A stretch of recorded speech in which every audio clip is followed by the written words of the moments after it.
নমস্কার। সমস্ত বৃষ রাশি এবং বৃষ লগ্নের মানুষকে আমার প্রণাম। এটা বৃষ রাশির ভিডিও।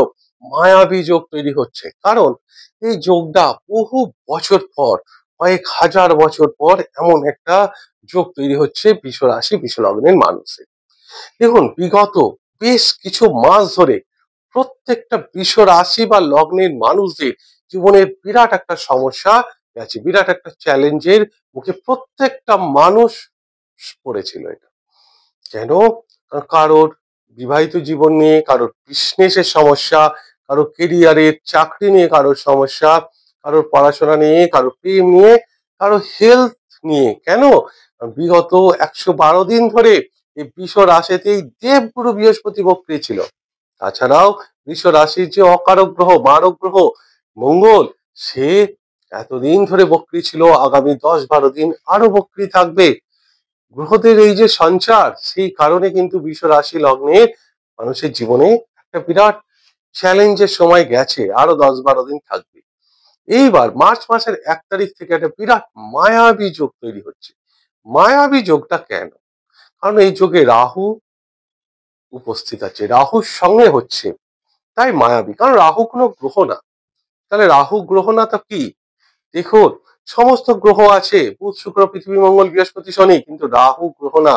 সেটা ইলিউশন, ভ্রম, অর্থাৎ তার কোনো অস্তিত্বই নেই। সেটা ম্যাগনেটিক পাওয়ার, সূর্য চন্দ্রের কক্ষপথের পৃথিবী এবং চন্দ্রের কক্ষপথের একটু কৌণিক বিন্দু মাত্র। সেই যার অস্তিত্ব নেই, যে একটা ম্যাগনেটিক পাওয়ার, তার প্রভাব আমাদের জীবনে সব থেকে বেশি পড়ে। সেই রাহুর সঙ্গে বসছে বৃষ রাশির রাশিপতি শুক্র গ্রহ। সে ১১ নম্বর ঘরে উচ্চ অবস্থায়, রাহুর সঙ্গে। শুধু উচ্চ অবস্থায় থাকছে না, সে বক্রী হয়ে যাচ্ছে, অর্থাৎ রেট্রোগেট হচ্ছে, এক্সট্রিম লেভেলে পাওয়ারে চলে আসছে। অর্থাৎ সে এমনি উচ্চ অবস্থায় আছে, তার পরে রেট্রোগেট মানে আরো পাওয়ার, অর্থাৎ অধিক শক্তিশালী। দেখবেন, কোনো কিছু অধিক শক্তিশালী ভালো না, কোনো কিছু অধিক ভালো না, এক্সট্রিম লেভেল ভালো না। যখন মানুষ খুব মোটা হয়ে যায়, অধিক তার শরীর হয়ে যায়, সে কিন্তু নড়াচড়া করতে পারে না, কাজকর্ম করতে পারে না। সেরকম যখন দেখবেন খুব কালো মানুষ, সেটাও ভালো না, যেমন খুব ফর্সা, সেটাও কিন্তু ভালো না। তাই অধিক লেভেলে যেটা ভালো না। আমরা প্রত্যেকেই চা খাই, দেখবেন চায়ে একটা নির্দিষ্ট পরিমাণ মিষ্টি দিয়ে খাই। এক্সট্রিম লেভেলে চিনি দিয়ে দিলে, অধিক মিষ্টি দিলে, সেই চায়ের স্বাদটা কিন্তু বিস্বাদ হয়ে যায়, সেটাও ভালো না। তাই এই শুক্র রেট্রোগেট হয়ে যাবে মার্চ মাসের ১ তারিখ থেকে। ১৫ই মার্চ পর্যন্ত সে রেট্রোগেট থাকবে। অ্যাকচুয়ালি ১২ই মার্চ পর্যন্ত রেট্রোগেট থাকবে। ১৫ই মার্চ পর্যন্ত, এর ১৫ই এপ্রিল পর্যন্ত এর প্রভাবটা থাকবে। শুধু শুক্র গ্রহ একা নয়, একে একে এখানে আরো ৫টা গ্রহ, মোট ৬টা গ্রহ এই ১১ নম্বর ঘরে এসে বৃষ রাশি বৃষ লগ্নের জীবনে একটা অনবদ্য ইউনিক যোগ তৈরি করতে চলেছে কয়েক হাজার বছরের পর। আমরা তো জানি যে ১১ নম্বর ঘরটা, এটা এমন একটা ঘর যে ইচ্ছা পূরণের ঘর। আমাদের মনস্কামনা, আমরা যে আমাদের যে প্রত্যেকের জীবনের ইচ্ছা আলাদা। কারোর ইচ্ছা ভালো কলেজে অ্যাডমিশনে যাওয়া, কারোর ভালো চাকরি পাওয়া, কারোর প্রেম নিয়ে ইচ্ছা, কারোর দাম্পত্য জীবন নিয়ে বিয়ে নিয়ে ইচ্ছা, কারোর শারীরিক অসুস্থতা, সেখান থেকে শারীরিক অসুখ রোগ থেকে মুক্তি পাওয়ার ইচ্ছা, কারোর কোর্ট কেস থেকে জেতার মুক্তি পাওয়ার ইচ্ছা। প্রত্যেকটা মানুষের ডিজায়ার আলাদা আলাদা, কিন্তু ওভারঅল প্রত্যেকের মানুষের একটা ইচ্ছা তো কমন, সেটা হচ্ছে অর্থপ্রাপ্তি। তো অর্থের যে ইচ্ছা, সেটাই একাদশ ঘর এখানে এসে সমস্ত গ্রহরা বেস্ট রেজাল্ট দেয়, কিন্তু এখানে একটা নেগেটিভ আছে। দেখুন, আপনার একাদশপতির সঙ্গে বৃহস্পতির সঙ্গে শুক্রের রাশি পরিবর্তন মে মাসের ১৫ তারিখ পর্যন্ত থাকছে। বৃহস্পতি রাশিতে শুক্র, শুক্রের রাশিতে বৃহস্পতি, একে অপরের রাশি পরিবর্তন করছে। এটা ইচ্ছা পূরণ, এই ১১৫ দিন এই যোগটা থাকবে। প্রত্যেকটা বৃষ রাশি বা বৃষ লগ্নের মানুষের জীবনে কিছু না কিছু পরিবর্তন অবশ্যই আসবে, ছোট বড়। কারোর জীবনে এমন কিছু পরিবর্তন আসলো, তার স্বপ্ন পূরণ হয়ে গেল। কারোর জীবনে ছোট কোনো উইশ পূরণ হলো।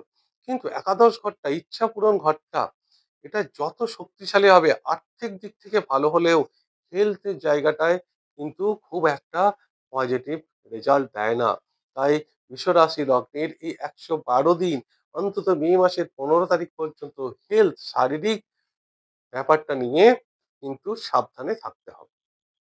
এবং এটা পঞ্চমের সপ্তম ঘর হচ্ছে বৃষ রাশির, এই যোগ তৈরি হচ্ছে, অর্থাৎ আপনার সন্তানের একটা বিরাট প্রোগ্রেসের সময় এটা। তা আপনার সন্তান যদি টিনেজার হয় এবং সে যদি উচ্চ মাধ্যমিক এবং নিটের মতো পরীক্ষা বা জিমেইন পরীক্ষা দিয়ে থাকে, তাহলে সে এনআইটি আইআইটি কলেজের অ্যাডমিশন পাওয়ার যোগ্যতা যদি রাখে, এটা তার উজ্জ্বল ভবিষ্যৎ আগামী দিনে হয়ে যাওয়ার সেই যোগ। কারণ আজকেই যদি সেই ছেলেটি টিয়ার 1 টিয়ার 2 কলেজে বা যাদবপুর বা এনআইটি আইআইটি মতো বা কোনো মেডিকেল কলেজে চান্স পেয়ে গেল, তার 4 বছর পড়াশোনার আগে আজকে থেকেই নির্ধারণ হয়ে গেল তার ভাগ্য। ভাগ্য নির্ধারণের সময়ও কিন্তু এটা অদ্ভুত এই যোগ তৈরি হচ্ছে। সেই সময়টা কিন্তু এখন মার্চ মাসের ঠিক 1 তারিখ থেকে শুরু হচ্ছে, 15ই মে পর্যন্ত এই যোগটা কিন্তু থাকছে। এছাড়াও এই 11 নম্বর ঘরে গ্রহরাজ শনিদেব আসবে, এই বৃষ রাশির ভাগ্যপতি 2.5 বছর থাকবে। এতে গ্রহরাজ একাদশতম ঘরে এসে আর্থিক কষ্ট কোনো সময় দেয় না, অর্থ কষ্ট কোনো সময় দেয় না। এছাড়াও এই একাদশতম স্থানে এসে সে সন্তানের ব্যাপারে কিছু নেগেটিভ রেজাল্ট দেয়, তার সপ্তম দৃষ্টি সন্তান ঘরে পড়ে। কিন্তু শনি, একটা কথা মনে রাখবেন, যেখানে বসে না সেই ভাব থেকে, অর্থাৎ 3, 6 এবং 11 ভাবে কোনো সময় খারাপ রেজাল্ট দেয় না। তাহলে এটা নবমের তৃতীয় স্থান, থার্ড ঘর, অর্থাৎ ভাগ্যের থার্ড হাউস হচ্ছে একাদশ ঘর। ভাগ্যের কোনো সময় নেগেটিভ রেজাল্ট এই গ্রহরাজ এই সময় দেয় না। এছাড়াও লগ্নের একাদশ ঘর হচ্ছে এই একাদশ ঘর। তাই লগ্নের আপনার আত্মসম্মানের, আপনার শারীরিক ইমিউনিটি সিস্টেমের কোনো সময় নেগেটিভ রেজাল্ট এই গ্রহরাজ দেবে না 2.5 বছর ধরে। অর্থের কষ্ট যেরকম দেয় না, সেরকম এই 3, 6 এবং একাদশ ঘরে এরকম কোনো রকম নেগেটিভ রেজাল্ট দেয় না। এবং এটা ষষ্ঠের ষষ্ঠ ঘর, তাই রোগ থেকে কিন্তু এই গ্রহরাজ মুক্তি দেয়। দেখবেন বৃষ রাশির মানুষরা যারা আছে দীর্ঘকালীন কঠিন রোগে ভুগছিলেন, জটিল রোগে ভুগছিলেন, এই যোগে এমন কিছু হতে পারে, এমন পরিস্থিতি হতে পারে, তাদের ভাগ্য খুলে যেতে পারে, যেটা বড় বড় ডাক্তার দেখিয়েছেন, সেই রোগ থেকে রোগ ধরতেই পারেনি। হ্যাঁ, সেই রোগের সমস্যায় জর্জরিত ছিলেন। একটা হাতুড়ি ডাক্তার বা আয়ুর্বেদিক কবিরাজি বা হোমিওপ্যাথি এমন ছোট একটা মেডিসিনের দ্বারা সেই রোগ থেকে সারা জীবন মুক্তি পেয়ে গেলেন। এটা ষষ্ঠীর ষষ্ঠ ঘর। ঠিক এরকম কোর্ট কেস, বিগত বহু বছর ধরে আপনি কোর্ট কেসের মধ্যে জর্জরিত ছিলেন, এমন কিছু একটা হয়ে গেল, সেই কোর্ট কেস থেকে আপনি মুক্তি পেয়ে গেলেন। এবং আপনার ঋণ, অনেক দিন ধরে বড় লোন আপনার চলছিল, সেই লোন থেকে মুক্তি পাচ্ছিলেন না, এমন কিছু প্রপার্টি বিক্রি হয়ে গেল, এমন একটা বড় টাকা আপনার হাতে এসে গেল, পুরো লোনটা আপনার শোধ হয়ে গেল, সেখানেই গ্রহরাজ এই 2.5 বছরে এটা দেয়।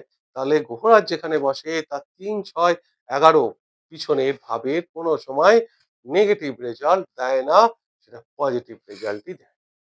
এইবার আপনার পঞ্চমপতি বুধও এই ঘরে এসে বক্রি হবে এপ্রিলের 7 তারিখ পর্যন্ত। শুক্র আপনার রাশিপতি, সেও বক্রি হবে। এবং শুধু বক্রি না, এখানে একে একে 6টা গ্রহ এসে এমন একটা যোগ তৈরি করবে, এই সময় যদি কোনো সন্তান জন্ম নেয়, সে ইউনিক সন্তান হবে, কয়েক কোটিতে সে আলাদা হবে। সেই মা, সেই সন্তান, যে যাকে জন্ম দেবে, সেই সন্তান আগামী দিনে এমন কিছু হতে পারে তার নিজের জীবনে, সে কয়েক কোটি মানুষের থেকে আলাদা হতে পারে। বড় কোনো খেলোয়াড়, বড় কোনো গায়ক, বড় কোনো ইন্ডাস্ট্রিজ, বড় কোনো সায়েন্টিস্ট হতে পারে। ইউনিক কেন? ঠিক আমাদের এই বুড়ো আঙুলটার মতো। মানে আমাদের এই বুড়ো আঙুলটার আমরা কি করি? ফিঙ্গারপ্রিন্টস দিই। কয়েক কোটি মানুষের এই বুড়ো আঙুলের ফিঙ্গারপ্রিন্টস কারোর মেলে না। আঙুলের ছাপ ইউনিক। এবং আমাদের ফেস লুকিং ও দেখবেন কয়েক কোটি মানুষের থেকে সবার কিছু না কিছু আলাদা। এর থেকেই বোঝা যায় ঈশ্বর আছে। এই সামান্য একটু চেঞ্জেস এর জন্য একটা সুপ্রিম পাওয়ার আছে, যা রুলস এই প্রকৃতি একটা সিস্টেমে চলে, সেই রুলস এর বাইরে কেউ যেতে পারে না। অর্থাৎ একটা পিঁপড়ের খাবারকেও মানে পিঁপড়ের খাবারও মানুষকে জোগাড় করে দিতে হয় না, প্রকৃতি কিন্তু অটোমেটিক তার জন্য জোগাড় করে রাখে। তাই এই রুলস এর বাইরে কেউ যেতে পারে না। সেরকমই একটা অনবদ্য যোগ, কয়েক হাজার বছরের পর এই যোগ তৈরি হচ্ছে। এই সময় যে সন্তান জন্ম নেবে সে কিন্তু বিরাট পজিটিভ। এছাড়াও কর্মের জায়গায় আসি। দেখুন, এটা দশমের দ্বিতীয় ঘর। কর্মের গেইন, এক্সটেনশন, লাভ, সেটা কিন্তু কর্ম চেঞ্জ করার জন্য বিরাট পজিটিভ সময়। কারণ দশমের সেকেন্ড হাউস এটা। এছাড়াও বিজনেস, আপনার সপ্তম ঘর, অর্থাৎ এই একাদশ ঘর হচ্ছে সপ্তমের পঞ্চম ঘর। তাই বিজনেসের পয়েন্ট অফ ভিউ থেকে যদি আমি দেখি যে ছোট ছোট ক্ষুদ্র ব্যবসায়ীদের জীবনেও এই ১১২ দিন, অর্থাৎ মার্চ মাসের ১ তারিখ থেকে মে মাসের ৩১ তারিখ পর্যন্ত এই যে সময়টা, বিরাট একটা পজিটিভ চেঞ্জেস তাদের জীবনে আসতে পারে। হয়তো এমন কিছু সুযোগ তাদের জীবনে আসছে সেই সময় বিজনেস পরিবর্তন করা, সাপোর্টিং কিছু করার, তাহলে তাদের জীবনে কিন্তু বিরাট চেঞ্জেস আসতে পারে। এছাড়াও দেখবেন কয়েক কোটি তো বৃষ রাশি বৃষ লগ্নের মানুষ আছে। প্রত্যেকের জীবনে কি কিছু চেঞ্জেস আসবে? কারণ প্রত্যেকটা মানুষের জন্মছক আলাদা, তাদের দশা আলাদা। দেখুন, বৃষ লগ্নের রাশির প্রভাব না হলেও ওখানে লগ্ন, বৃষ লগ্ন যদি আপনার হয়, 100% প্রভাব পড়বে। যদি আপনার বৃহস্পতি শুক্রের দশা হয়, তাহলে তার জীবনে একটা অদ্ভুত পরিবর্তন, চেঞ্জ, শুভ পরিবর্তন আসবে। কারণ একাদশের সঙ্গে লগ্নের একটা এই যে রাশি পরিবর্তন যোগ, এটা কিন্তু তার জীবনে একটা বড় কোনো স্বপ্ন পূরণ করে দিতে পারে। হতে পারে তার যদি চাকরির সমস্যা থাকে, বিবাহের সমস্যা থাকে, যে কোনো একটা সমস্যা কিন্তু একটা সমস্যার সমাধান হতে পারে, বা একটা স্বপ্ন তার পূরণ হতে পারে যদি বিষলগ্ন হয় এবং শুক্র বৃহস্পতি দশা চলে। কারণ এই যে বৃহস্পতি শুক্রের রাশি পরিবর্তন, এটাও কিন্তু একটা অনবদ্য যোগ নিয়ে আসছে বৃষ রাশি বৃষ লগ্নে। আবার এই ঘরটা থার্ড হাউসের নাইন্থ হাউস, তৃতীয়ের ভাগ্যস্থান। অর্থাৎ যারা ছোট ছোট ট্যুর ট্রাভেলস করে বিজনেস করে, অর্থাৎ যারা পরিবহনের মাধ্যমে যাদের জীবিকা, বা ধরুন যাদের ছোটখাটো এক জায়গা থেকে অন্য জায়গায় ভ্রমণ করে যাদের প্রফেশন, আমি ধরে নিতে পারি মার্কেটিং, সেলস যারা আছে, যেমন ধরুন মেডিকেল রিপ্রেজেন্টেটিভ, তাদের জন্য কিন্তু ভীষণ পজিটিভ। যা মিডিয়া লাইনে আছে তাদের জন্য কিন্তু বিরাট পজিটিভ যোগ এটা, থার্ড। এবং আপনার ছোট ভাই বোনের বিরাট একটা ভাগ্যোন্নতির সময় এটা। এবং এটা চতুর্থের অষ্টম ঘর, তা মায়ের জন্য কিন্তু ভালো না। কারণ এই সময় মায়ের কোনো ছোটখাটো হেলথের প্রবলেম হতে পারে, বা প্রপার্টি রিলেটেড কিছু সমস্যা এই সময় আসতে পারে। যদি এই সময় এই ১১২ দিনের মধ্যে কোনো প্রপার্টি কেনেন, বিশেষ করে পুরনো প্রপার্টি, কারণ গ্রহরাজ হচ্ছে সেই ওল্ড, বৃদ্ধ, পুরনোর কারক গ্রহ। এইখানে গ্রহরাজের অবস্থান থাকছে। তাই পেপার গুলো ভালো করে চেক করে নেবেন লয়ারকে দিয়ে। কারণ এখানে প্রপার্টি কেনা বেচার জন্য, যানবাহন কেনার জন্য কিন্তু সমস্যা ক্রিয়েট করতে পারে। পরবর্তীকালে আপনাকে আফসোস করতে হতে পারে, বা আপনি মানসিকভাবে এই সময় পরবর্তীকালে শান্তি নাও পেতে পারে যে কেন কিনলাম প্রপার্টিটা। এবং সন্তানের পঞ্চমের সপ্তম ঘর এটা, এবং ষষ্ঠের ষষ্ঠ ঘর, তাহলে রোগের জন্য তো অলরেডি এটা ভালো। এবং সপ্তমের পঞ্চম ঘর এটা, তাহলে বিবাহিত জীবন, দাম্পত্য জীবন এবং বিজনেসের গ্রোথ, এটা ভীষণ ভালো। এবং আপনার অষ্টমের চতুর্থ ঘর ইনহেরিটেন্সে, প্রপার্টির জন্য শ্বশুরবাড়ির জায়গা থেকে ভীষণ পজিটিভ। নবমের থার্ড হাউস, এটা পিতার কিছু চ্যালেঞ্জ এনে দিলেও যেহেতু গ্রহরাজ বসে থাকবে, তাই এখানে নবমে থার্ড হাউসে যখন গ্রহরাজ থাকে, ভাগ্যের অবনতি করায় না। বিশেষ করে দেখুন, এখানে গ্রহরাজ কি করবে, যাদের শনির প্রফেশন বা শনির জীবিকা, যারা অর্থ রোজগার করে, অর্থাৎ যারা শনির জীবিকা হচ্ছে লোহা, চামড়া, কয়লা, তেল, আকরিক, মেশিনারি, যানবাহন, কনস্ট্রাকশন, এছাড়াও শনি হচ্ছে কারিগরি বিদ্যা, মানে ইঞ্জিনিয়ারিং, মেকানিক্যাল বলুন, ইলেকট্রিক্যাল, ইলেকট্রনিক্স, যে কোনো engineering, IT sector, data science, এইসব ব্যাপারে গ্রহরাজ কিন্তু ২.৫ বছর ধরে এই বৃষ রাশি বৃষ লগ্নের বিরাট একটা পজিটিভ রেজাল্ট দিয়ে যাবে। এক্সেপশনাল কিছু মানুষ এর জীবনে চেঞ্জ নাও হতে পারে। হতে পারে আপনার চরম মারক গ্রহের দশায় যাদের বৃষ লগ্ন, যে আপনার মারক গ্রহের দশা চলছে তাহলে কি পজিটিভ রেজাল্ট দেবে। এছাড়াও এই যে বৃষ রাশি বা লগ্নের ক্ষেত্রে যে অনেক সময় নেগেটিভ প্রভাবও পড়তে পারে। কারণ আপনার মানব গ্রহের দশা নেগেটিভ প্রভাব পড়তে পারে। তাই কারো, কারো জীবনে খারাপও হতে পারে এটা। যে এমন একটা যোগ যেটা সবসময় পজিটিভ হবে তাও না। নেগেটিভ হলে অবশ্যই সতর্ক থাকা দরকার। তাই বেশি এই সময়টা ১১২ দিনের জন্য লাইফে বিরাট কিছু রিস্ক না নেওয়াই ভালো। জীবনে বড় কিছু চেঞ্জেস না করাই ভালো। যেমন চলছে সেরকম ভাবে অ্যাজ ইট ইজ চলতে দেওয়াই ভালো। কারণ এই সময়ের পরে বৃহস্পতি গ্রহ দেবগুরু সে আপনার রাশিতে আসবে ১৫ই মে। ১ বছর থাকবে, সেটা ভীষণ পজিটিভ যোগ। কিন্তু তারপরে ২০২৬ এর পর বৃহস্পতি অতিচারী হয়ে যাবে। অর্থাৎ বৃহস্পতির গতি অনেক নরমাল গতির থেকে অনেক বেশি স্পিড বেড়ে যাবে। অর্থাৎ আমরা দেখেছি বিগত দিনে বৃহস্পতি অতিচারী হয়ে গোটা পৃথিবীকে কি রেজাল্ট দিয়েছে, যে করোনার মতো লকডাউনের মতো সমস্যা ক্রিয়েট করেছিল। আগামী ৮ বছর এই বৃহস্পতির অতিচারী, সেটা কিন্তু খুব একটা পজিটিভ না। আগামী ৮ বছরে কিছু না আবার বড় ধরনের চেঞ্জেস কিছু লক্ষ্য করা যাবে। যাই হোক, সেটা পরের কথা, সে নিয়ে আলোচনা করছি না। এটাই গেল বৃষ রাশি বৃষ লগ্নের সম্পূর্ণ ভিডিওটা। যদি ভিডিওটা ভালো লাগে তাহলে অনুগ্রহ করে চ্যানেলটিকে সাবস্ক্রাইব করে দেবেন এবং লাইক এবং শেয়ার অবশ্যই করবেন। ঈশ্বরের কাছে প্রার্থনা করি সকলেই ভালো থাকুন এবং সুস্থ থাকুন। নমস্কার।